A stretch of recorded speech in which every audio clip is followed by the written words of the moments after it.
नमस्कार, national media news में आप सभी का स्वागत है। चलिए नजर डालते हैं आज की ताजा खबर पर।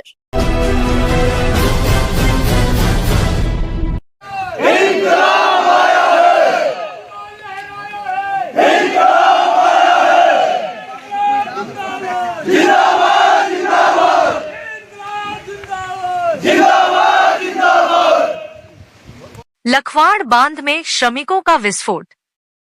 समझौते के बाद धोखे का आरोप, फिर धरने पर बैठे 400 मजदूर। देहरादून के डाकपत्थर से इस वक्त की बड़ी खबर, जहां देश की अहम जल विद्युत परियोजनाओं में शामिल लखवाड़ बांध एक बार फिर विवादों में घिर गया है। यहां काम कर रहे सैकड़ों श्रमिकों का गुस्सा फूट पड़ा है और मजदूर एक बार फिर धरने पर बैठ गए हैं। यमुना नदी पर बन रही 300 मेगावाट की लखवाड़ बांध परियोजना में काम कर रहे संविदा श्रमिकों ने कंपनी और विभाग पर धोखा देने का गंभीर आरोप लगाया है। C2 यूनियन के बैनर तले करीब 400 मजदूर अपने हक की लड़ाई के लिए एक बार फिर सड़कों पर उतर आए हैं।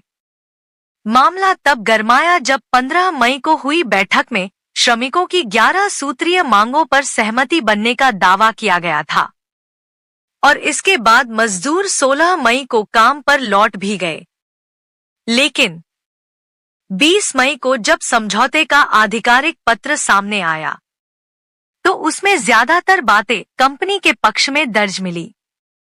श्रमिकों का आरोप है कि पिछले 3 साल से वेतन पर्ची तक नहीं दी गई, न्यूनतम वेतन का पालन नहीं हो रहा, राष्ट्रीय पर्वों और छुट्टियों का भुगतान भी नहीं किया जा रहा और हैरानी की बात ये कि कंपनी ने कागजों में सब कुछ सही दिखा दिया। हमसे बातचीत में कुछ और कहा गया और कागजों में कुछ और लिखा गया। ये मजदूरों के साथ सीधा धोखा है। C2 यूनियन के नेताओं का कहना है कि मजदूर लगातार अपनी आवाज उठा रहे हैं, लेकिन उनकी सुनवाई नहीं हो रही।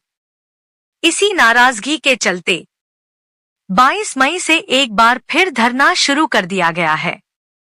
श्रमिकों ने साफ चेतावनी दी है, अगर जल्द उनकी मांगें नहीं मानी गई तो आंदोलन और उग्र होगा। अब बड़ा सवाल, क्या मजदूरों को मिलेगा उनका हक या कागजी वादों में ही दब जाएगा उनका संघर्ष?